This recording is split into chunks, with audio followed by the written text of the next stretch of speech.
ಭಾಗ್ಯದ ಲಕ್ಷ್ಮೀ ಬಾರಮ್ಮ, ಭಾಗ್ಯದ ಲಕ್ಷ್ಮೀ ಬಾರಮ್ಮ, ನಮ್ಮಮ್ಮನಿ ಸೌಭಾಗ್ಯದ ಲಕ್ಷ್ಮೀ ಬಾರಮ್ಮ, ನಮ್ಮಮ್ಮನಿ ಸೌಭಾಗ್ಯದ ಲಕ್ಷ್ಮೀ ಬಾರಮ್ಮ,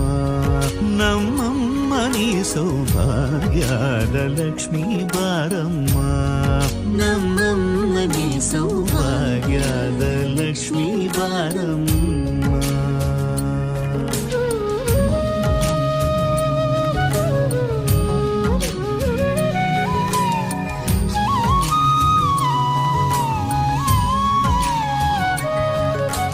ಹೆಜ್ಜೆಯ ಮೇಲೆ ಹೆಜ್ಜೆಯ ನಿಕ್ಕುತ ಗೆಜ್ಜ ಕಾಲ್ಗಳ ಧ್ವನಿಯ ಮಾಡುತ್ತ ಸಜ್ಜನ ಸಾಧು ಪೂಜೆಯ ವೇಳೆಗೆ ಮಜ್ಜಿಗೆಯೊಳಗಿನ ಬೆಳ್ಳ